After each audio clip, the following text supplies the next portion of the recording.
niveau du ministère du Travail et de la fonction publique, nous avons compris que la gestion des agents de l'État devait être modernisée.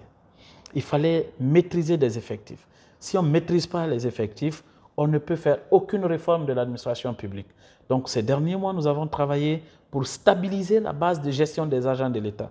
On a des statistiques claires, on sait combien d'agents nous avons, combien nous payons, on connaît leur répartition par statut, on connaît leur répartition par hiérarchie, on connaît leur répartition par corps, on connaît leur position d'activité, on connaît même les effectifs en détail de ceux qui sont en détachement, ceux qui sont en disponibilité, ceux qui sont en congé. Donc, et nous avons activé des mécanismes maintenant de gestion de la carrière des agents. C'est pour cela vous constaterez que dans les prochains jours, on fera une annonce forte.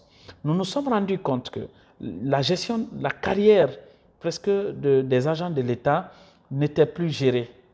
Parce que les gens entrent dans le système, ils prennent 10 ans, ils passent 10 ans, 20 ans, 30 ans, ils restent avec le même statut, ils ne bougent pas. Parfois, ils travaillent sur les mêmes postes.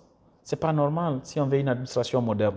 Alors, nous avons, conformément d'ailleurs à la loi qui prévoit des examens professionnels pour permettre aux agents de progresser en termes d'hiérarchie, de progresser en termes de grade, de changer de corps ou de changer de position. Donc, nous allons lancer l'organisation des examens professionnels. Ça sera ouvert à tous les agents des hiérarchies C, B1 et B2 qui vont passer un concours qu'on appelle un examen professionnel. À l'issue de ces examens professionnels, les admis pourront connaître désormais un changement, n'est-ce pas, en termes de position administrative, donc un changement de corps, un changement de grade, un changement d'échelon.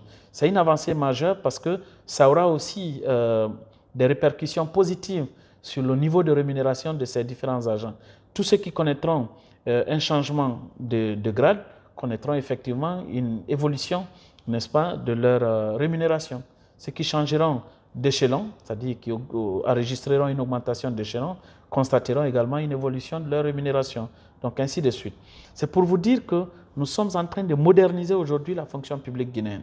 En plus de la maîtrise des effectifs, la maîtrise des salaires, nous sommes en train de travailler maintenant sur la gestion de la carrière. Et nous allons favoriser, nous l'avons d'ailleurs commencé, la mobilité des agents. Parce que nos lois permettent que la mobilité soit consacrée pour chaque agent de l'État. Et donc, aujourd'hui, les outils de gestion en place permettent effectivement de le gérer.